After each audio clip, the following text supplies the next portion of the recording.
ಮಂಗಳೂರಿನ ಬಲಮಠದ ಎಜೆ ಟವರ್ಸ್ನಲ್ಲಿರುವ ಲಕ್ಷ್ಮೀ ಮೆಮೋರಿಯಲ್ ಕಾಲೇಜ್ ಆಫ್ ಫಿಸಿಯೋಥೆರಪಿಯ 25ನೇ ವಾರ್ಷಿಕೋತ್ಸವ ಹಾಗೂ ಪದವಿ ಪ್ರದಾನ ಸಮಾರಂಭವು ನಡೆಯಿತು.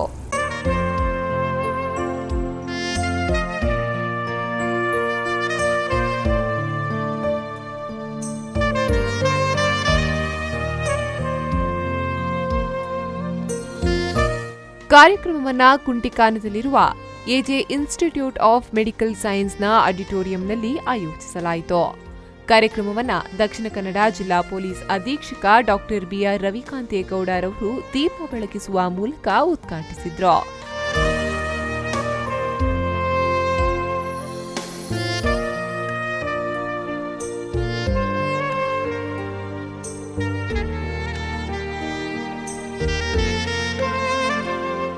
ಬಳಿಕ ಮಾತನಾಡಿದ ಅವರು, ನಿಮ್ಮ ನೋವನ್ನ ಉಪಶಮನ ಮಾಡುವುದು ದೊಡ್ಡ ವಿಷಯವಲ್ಲ, ಆದರೆ ಇತರರ ನೋವು ನಿವಾರಣೆ ಮಾಡುವುದು ಮನುಷ್ಯನ ದೊಡ್ಡ ಗುಣ ಎಂದು ಹೇಳಿದ್ರು.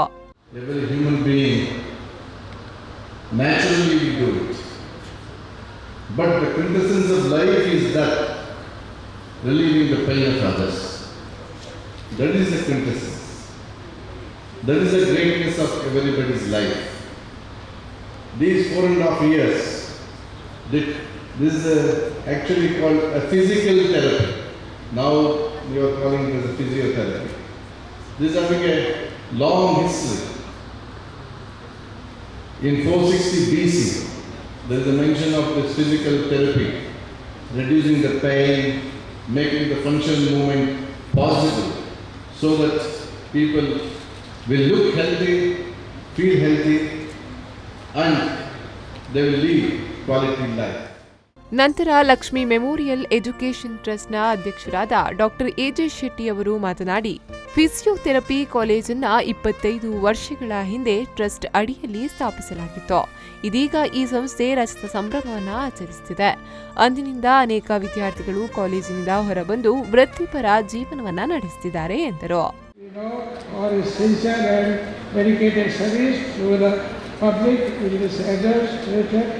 The need of professional education, a graduate service to the society and advice to the student to reach the vocation. Our Lakshmi Memorial Education Trust is dedicated itself for enriching the society with the knowledge and skill of the student. Professions in this field for health sciences like medical, dental, physiotherapy, nursing, allied sciences, and in industries like engineering, hotel management and business and management studies besides the AJ Hospital and AJ Cancer Institution.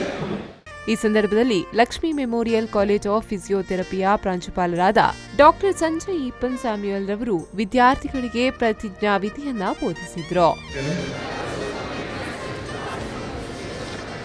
By teaching others as those who have done before me. ಇದೇ ಸಂದರ್ಭದಲ್ಲಿ ಕಾಲೇಜಿನ magazine ಅನ್ನು ಬಿಡುಗಡೆಗೊಳಿಸಲಾಯಿತು. ಕಾರ್ಯಕ್ರಮದಲ್ಲಿ PRO Abhishek, Lakshmi memorial education ಟ್ರಸ್ಟ್ನ ಉಪಾಧ್ಯಕ್ಷರಾದ Prashant Shetty, Ashrita P Shetty ಮತ್ತಿತರರು ಉಪಸ್ಥಿತರಿದ್ದರು.